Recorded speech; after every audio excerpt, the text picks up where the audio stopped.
ഷാർജയിൽ മരിച്ച നിലയിൽ കണ്ടെത്തിയ കൊല്ലം കൊറ്റംകര സ്വദേശിനി വിഭജികയുടെ മൃതദേഹം തിരുവനന്തപുരം വിമാനത്താവളത്തിൽ ഇന്ന് രാത്രി എത്തിക്കും. രാത്രി 12 മണിയോടെ എയർപോർട്ടിൽ എത്തിക്കുന്ന മൃതദേഹം മെഡിക്കൽ കോളേജ് ആശുപത്രി മോർച്ചറിയിലേക്ക് മാറ്റും.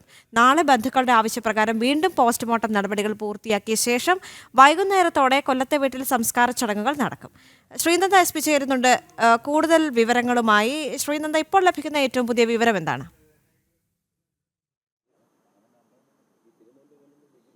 ദേവിക, ഷാർജയിൽ ജൂലൈ 8-ാം തീയതി മരിച്ച വിഭജികയുടെ മൃതദേഹമാണ് ഇന്ന് തിരുവനന്തപുരം വിമാനത്താവളത്തിൽ എത്തിച്ചേരുന്നത്. രാത്രി 12 മണിയോടുകൂടിയായിരിക്കും വിമാനത്താവളത്തിൽ മൃതദേഹം എത്തിച്ചേരുക എന്നാണ് നമുക്ക് ഇപ്പോൾ ലഭ്യമാകുന്ന വിവരം എന്ന് പറയുന്നത്. എന്തായാലും വിഭജികയും മകൾ വൈഭവിയെയും മരിച്ച നിലയിൽ 8-ാം തീയതിയാണ് ഷാർജയുടെ ഫ്ളാറ്റിൽ കണ്ടെത്തിയത്.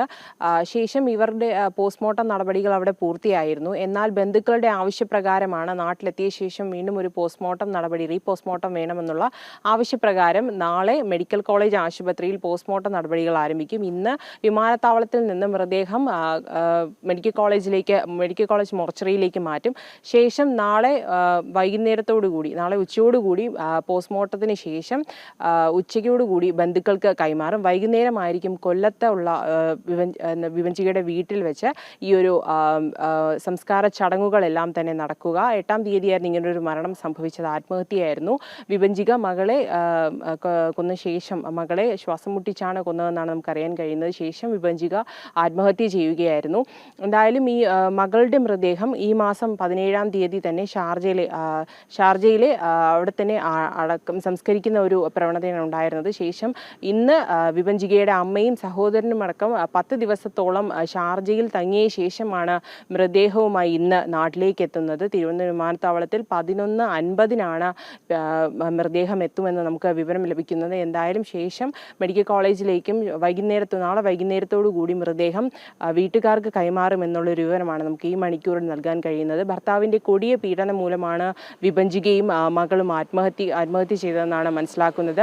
വിഭജിക ഭർത്താവിനെതിരെ എഴുതിയ ആത്മഹത്യാ കുറിപ്പും അതുപോലെ തന്നെ മറ്റുമെല്ലാം പോലീസ് കണ്ടെടുത്തിരുന്നു. എന്തായാലും ഭർത്താവ് തന്നെ ക്രൂരമായി പീഡിപ്പിച്ചിരുന്നുവെന്ന് വിഭജിക പറയുകയുണ്ടായി. 4 വർഷം മുൻപായിരുന്നു ഇവരുടെ വിവാഹം. ഇവർ വേർപിരിഞ്ഞായിരുന്നു ഇപ്പോൾ താമസിച്ചിരുന്നത്. ഈ ഒരു വിവാഹബന്ധത്തിൻ്റെ പേരിൽ നിരവധി തവണ വിഭജിക വളരെയധികം ബുദ്ധിമുട്ടുകൾ അനുഭവിച്ചിരുന്നു. ശേഷം താങ്ങാനാവാതെയാണ് ഇങ്ങനെ ഒരു ആത്മഹത്യ ചെയ്തതെന്നാണ് വിഭജിക ആത്മഹത്യയിൽ പറയുന്നത്. തനിക്ക് ഇനി ആ ഒരു ബുദ്ധിമുട്ട് അനുഭവിക്കാനുള്ള ശേഷിയില്ല, മകളെയും അത് അനുഭവിക്കാൻ വിടുന്നില്ല എന്നൊരു കാര്യം മുൻനിർത്തിയാണ് വിഭജികയും മകളും ആത്മഹത്യ ചെയ്തത്. എന്തായാലും മൃതദേഹം ഇന്ന് രാത്രിയോടുകൂടി തന്നെ തിരുവനന്തപുരം വിമാനത്താവളത്തിൽ എത്തിച്ചേരും. ശേഷം ബാക്കി നടപടികളെല്ലാം തന്നെ നാളെയായിരിക്കും പൂർത്തിയാവുക. നാളെ വിഭജികയുടെ മൃതദേഹം കൊല്ലത്തെ വീട്ടിൽ സംസ്കരിക്കുമെന്നാണ് നമുക്ക് അറിയാൻ കഴിയുന്നത്. ദീപിക.